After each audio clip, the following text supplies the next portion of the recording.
Now,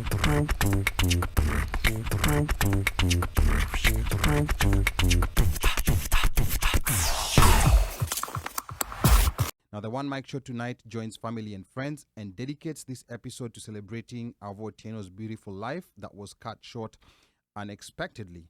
And joining us in this celebration is Irvo's only surviving brother, Leon Ochieng.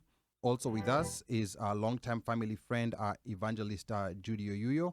And we also have the family's pastor, Pastor Daniel Njoroge. And we are going to get started with Leon. And first of all, on behalf of the One Mic Show fraternity, I want to pass our message of condolences to your family. I'm not sure whether you can hear us, Leon, from where you are.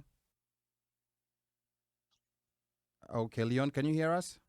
Yes, I can hear you. Thank you, Asante. Okay.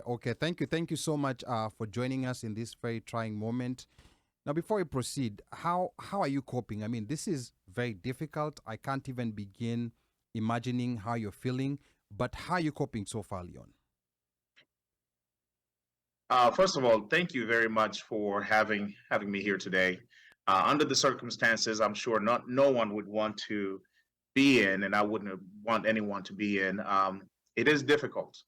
At times, it's harder than others. But every day that I survive, with the strength that I have from the Lord, with prayer, with the support that I have from the community in Richmond, Virginia, and also even in the community back in Nairobi, Kenya. I want to say that not only am I the surviving sibling of Irvo Otieno, Irvo also has, and I both have brothers and sisters in Nairobi, Kenya, and they have been very supportive through this nightmare that we're living. Okay, all right. We are very happy to have you here, and I think beside you is also Pastor Daniel Njoroge, who's here for the support. Pastor, karibu sana. How are you doing today? Doing wonderful. Thank you for having me. Okay, Pastor, I think we are having a bit of trouble hearing you. Sijui karibia mic kidogo. Can you hear us clearly?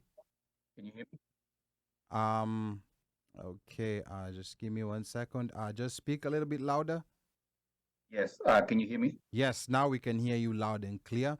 All right. Yeah, Asante sana, Pastor. I mean, how has it been in the last couple of days, that you've been showing support to the family, Pastor?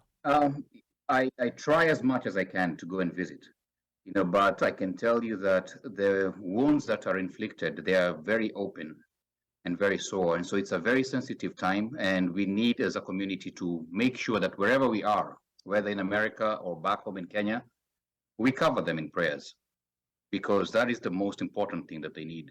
Okay. Not only your financial support, but most importantly, your prayers. Okay. All right. Prayer is very important. Now, also on board, we have Evangelist JUDY OYUYO, who's a very close family friend, has been a friend of the family for over 30 years, and has been involved in media outreach and doing a very good job. Judy, can you hear us? Okay, I think you are muted on your side. Just make sure. Right, that was me. I'm sorry. Okay. Yes, I can hear you loud and clear from Houston, Texas. Okay. I'm good. All right. Asante Sana. And how are you feeling today? We love the colors. Oh yeah, I mean, I'm matching you guys. I'm matching. I got the memo. Thank you. How am I feeling today? I was telling a friend of mine, I was telling him, make sure you get some sleep. This morning, I woke up mad. And I was reaching out to the media in Kenya, and I was telling them, you know what? It's not fair, in my opinion, as JUDY OYUYO, that, when George Floyd passed on, there was such a media hype in Kenya, and even in America. But I'm like, this is our own. This is Irvo Otieno is a Kenyan, born in Kenya.